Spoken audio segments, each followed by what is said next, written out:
एकल महिलांच्या सर्वेक्षणासाठी नगर परिषदेकडे निवेदन, सिंगल वुमन पॉलिसीच्या प्रभावी अंमलबजावणीची मागणी। पुष्पवन महिला बहुउद्देशीय संस्था कळंबा यांच्या वतीने नवापूर नगर परिषद हद्दीतील एकल महिलांचे तातडीने सर्वेक्षण करून त्यांची नोंदणी करण्याची मागणी करण्यात आली आहे। याबाबतचे निवेदन संस्थेच्या अध्यक्षा पूनम बिहाडे यांनी मुख्याधिकारी डॉक्टर मयूर पाटील यांना गुरुवारी दिनांक 30 जुलै सादर केले। निवेदनात नमूद करण्यात आले आहे की जिल्हाधिकारी नंदुरबार यांच्या अध्यक्षतेखाली 28 जुलै 2026 रोजी झालेल्या आढावा बैठकीत शहरी भागातील एकल महिलांचे सर्वेक्षण पूर्ण झाले नसल्याचे निदर्शनास आले।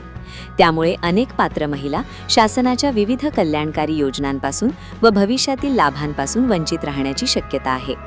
महाराष्ट्र शासन एकल महिलांसाठी स्वतंत्र सिंगल वुमन पॉलिसी तयार करत असून त्यासाठी विधवा, परित्यक्ता, घटस्फोटित व अविवाहित महिलांची अद्ययावत माहिती उपलब्ध असणे आवश्यक आहे। त्यामुळे स्थानिक स्वराज्य संस्थांनी आपल्या हद्दीतील अशा महिलांचे तातडीने सर्वेक्षण करून नोंदणी करावी अशी मागणी करण्यात आली आहे। सर्वेक्षणाच्या आधारे शासनाच्या विद्यमान तसेच प्रस्तावित योजनांचा लाभ पात्र महिलांपर्यंत प्रभावीपणे पोहोचविणे शक्य होणार असून महिला सक्षमीकरणालाही चालना मिळेल असे निवेदनात नमूद करण्यात आले आहे। यावेळी पुष्पवन महिला बहुउद्देशीय संस्थेच्या अध्यक्षा पूनम बिहाडे यांनी मुख्याधिकारी डॉक्टर मयूर पाटील यांना निवेदन देऊन नगरपरिषद प्रशासनाने या विषयात तातडीने कारवाई करून सर्वेक्षण सुरू करावी अशी मागणी केली। यावेळी संगीता सावरे, दुर्गा ठाकरे, टीना शर्मा, भारती मराठे, संगीता चौधरी, रंजिता मराठे, शालिनी भदाणे, मीना पारधी आदीच्या सह्या निवेदनावर आहेत। पुष्पवन महिला बहुउद्देशीय संस्था नवापूर अंतर्गत मुख्याधिकारी मयूर पाटील यांना एकल महिलांच्या सर्वेक्षणासंदर्भात निवेदन देण्यात आलं।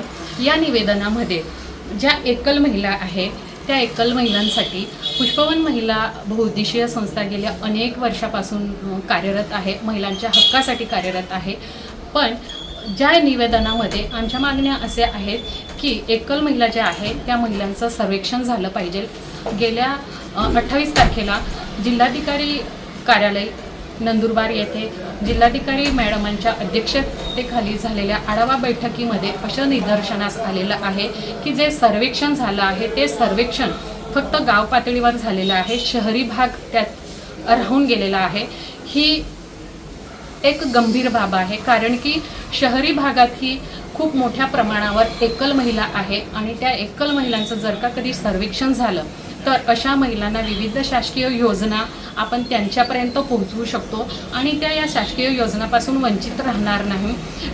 महाराष्ट्र शासन हे एकल महिलांसाठी स्वतंत्र धोरण तयार करीत आहे आणि त्या धोरणासाठी देखील हे सर्वेक्षण खूप महत्त्वाचं ठरणार आहे। म्हणून आज रोजी पुष्पवन महिला बहुउद्देशीय संस्थेअंतर्गत मुख्याधिकारी नवापूर मयूर पाटील यांना निवेदन देण्यात आलं।